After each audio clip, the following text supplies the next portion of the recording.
உங்களை நிறைய பேருக்கு ஆகர்ஷண விதினா என்னன்றதுல மிகப்பெரிய டவுட்னு இருக்கும். இப்போ ஆகர்ஷண விதி என்னோட வாழ்க்கையை தீர்மானிக்குதுன்னு நீங்கள் சொல்கிறீங்க. ஸோ என்ன வேலை அது என்னோட வாழ்க்கையை தீர்மானிக்குது. இப்போ நீங்கள் இந்த பூமியில் இருக்கீங்க. இந்த பூமிக்கு கொண்டு ஈர்ப்பு விதி இருக்குது. இப்போ உங்களுக்கு ஈர்ப்பு விதியை பற்றி தெரியுமா தெரியாதுன்றதை ஈர்ப்பு விதி கன்சிடர் பண்ணுறது கிடையாது. அப்போ நீங்கள் ஜம்ப் பண்ணிங்கன்னா அது உங்களை கீழே கொண்டு வரும். நான் ரிமோட்டை தூக்கி கீழே போட்டேன்னா அது கீழ் நோக்கி தான் செல்லும். ஸோ இது ஈர்ப்பு விதியோட அடிப்படை. அது உங்களுக்கு அதோட நாலேஜ் இருக்குதா, அதை பற்றி உங்களுக்கு தெரியுமான்றதை பற்றி அது கன்சிடர் பண்ணுறது கிடையாது. ஆகர்ஷண விதியும் அது போல தான்.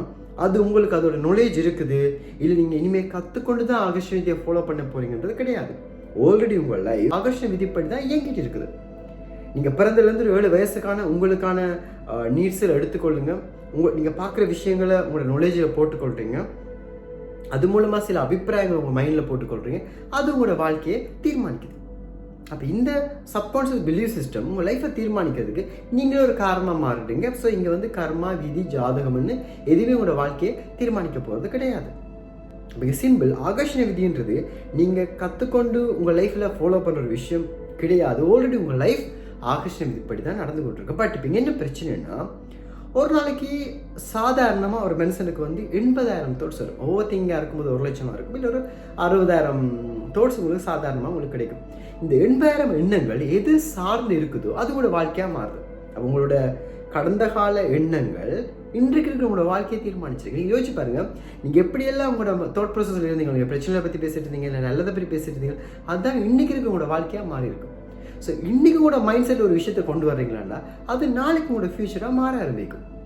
இவ்வளோ சிம்பிள் தான். பட் இதுக்கு என்ன பிரச்சனைன்னா, இது பர்டிகுலர் அலவர்ஸில் நீங்கள் கரெக்டாக கொண்டு போகும்போது எல்லாரும் என்ன சொல்கிறது எனக்குன்னா, ஓகே நான் இப்போ இன்னிலேருந்து நான் நல்லதே திங்க் பண்ண ஆரம்பித்தேன், எனக்கு லைஃப் நல்லா வந்துடுமான்னா கிடையாது. அதுக்கான காரணம் என்ன இருக்குது? இங்கே நம்ம எதை பற்றி திங்க் பண்ணுறோன்றதை தாண்டி நம்ம எதுவாக இருக்கிறோம் என்றது அது மிக முக்கிய பங்காகிடுது. அப்போ அதுக்கு முதல் நீங்கள் உங்களில் சில மாற்றத்தை கொண்டு வரும். எடுத்த உடனே நான் நல்லதே நினைக்கிறேன், நல்ல மாதிரியே சிந்திக்கிறேன் என்ற ஒரு லைஃப் பேட்டர்னுக்குள்ளே போக முடியாது. திடீரென்னு ஒரு நல்ல ஒரு விஷயம் நீங்கள் நினைச்சா கூட அது குயிக்காக உங்களுக்கு நடக்கிறதுக்கான வாய்ப்புகள் குறைவாக இருக்கும். ஆனால் அதுவே ஒரு மோசமான ஒரு விஷயம் நினைக்கும் போது அது உங்களுக்கு குயிக்காக மேனிஃபெஸ்ட் ஆகிடும். அப்போ எல்லாரும் கேட்பான், நான் இவ்வளோ விஷயம் நல்லது நினைக்கிறேன், அதே லைஃப்பில் நடக்குதில்லை, ஆனால் கெட்டதாக இல்லை மோசமான இது நடந்துருவோன்னு பயப்படுறேன், அது என் லைஃப்பில் நடந்துடுன்னு கேட்குறீங்க. இதுவும் ஒரு ஆகர்ஷண விதி தான். பட் ஆப்போசிட் வேல ஒர்க் ஆகுது. அது எப்படின்னா, ஒரு நல்ல விஷயம் நினைக்கும் போது நீங்கள் அதுக்கு கொடுக்குற அந்த யூனிவர்சல் லாங்குவேஜை பர்ஃபெக்டாக ஒர்க் ஆகலை. பட் அதே ஒரு மோசமான விஷயத்துக்கு கரெக்டாக அங்கே ஒர்க் ஆகிடுது. அப்போ அதை சரி பண்ணும்போது, இப்போ நல்ல விஷயத்துக்கும் கரெக்டாக அந்த யூனிவர்ஸோட லாங்குவேஜை நம்ம ஃபாலோ பண்ணும்போது எங்களுக்கு எப்படி ஒரு கெட்ட விஷயம் எங்களுக்கு ஈஸியாக நடக்கும், அது மாதிரி நல்ல விஷயங்களும் ஈஸியாக நடக்கும். அப்போ அதுங்களோட மைண்ட் செட்டில் தான் பிரச்சனையே தவிர, இந்த ஆகர்ஷண விதி எங்களுக்கு பக்கசார்போட ஒருத்தங்களுக்கு அது வேறு மாதிரி இன்னொருத்தங்களுக்கு வேறு மாதிரியும் நடக்க போகிறது கிடையாது. அதனால தான் சொல்கிறேன், எண்ணங்களையும் உணர்வுகளையும் சரிவர கையாள தெரிஞ்சால் அவங்க தான் யோகியன். அப்போ ஒரு யோகியோட மனநிலையிலிருந்து இந்த லைஃப்பை நீங்கள் கொண்டு போகும்போது இந்த பிரபஞ்சம் உங்களுக்காக இறங்கி காய்களை நகர்த்த ஆரம்பிக்கும். சரி, இந்த தந்திரங்கள் எப்படி நான் தெரிஞ்சுக்கொள்றது? என்னை பற்றியும் எனது மனதை பற்றியும், இந்த பிரபஞ்சம்னா என்னது, அதுக்கிட்ட பேசுகிற ரகசிய மொழி என்னது? ஒரு 30-40 வருஷமாக ஒரு லைஃப் ஒன்று வாழ்கிறேன். இன்றைக்கி என்னோட அலைவரிசையை நான் எப்படி திடீர்னு மாற்றுறது, குறைஞ்ச டைம் பீரியடில் என்னோட அலைவரிசை எப்படி மாற்றுறது? இப்போ அதுக்கான ஆன்லைன் செஷன் பிஎம்எக்ஸோட 5 நாள் அந்த ஆகர்ஷண விதி ஆன்லைன் ப்ரோக்ராமுக்கான டீட்டெயில்ஸை கீழே இருக்க வீடியோ லிங்கில் கொடுக்குறேன். அதில் என்னென்ன விஷயங்கள் நாங்கள் படிப்போம், என்னென்ன எதை பற்றிலாம் தெரிஞ்சுக்கொள்வோம்ன்றதை நீங்கள் அதில் பார்த்துக்கொள்ளலாம். அது தவிர இப்போ நான் தமிழ்நாட்டில் தான் இருக்கிறேன். இப்போ ஒவ்வொரு ஊரிலும் பிஎம்எக்ஸோட டைரக்ட் செஷன் நாங்கள் செஞ்சுட்ருக்கோம்.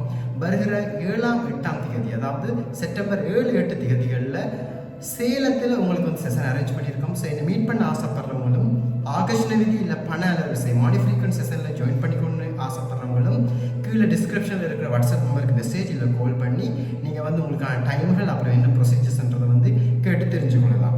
வேறு ஏதாவது டவுட்டுகள் உங்களுக்கு ஆகர்ஷண விதியில் இல்லை ஈர்ப்பு விதி இருக்குன்னாலும் அந்த நம்பரை கண்டெக்ட் பண்ணி உங்களுக்கான ஆலோசனைகள் நீங்கள் பெற்றுக்கொள்ளலாம்.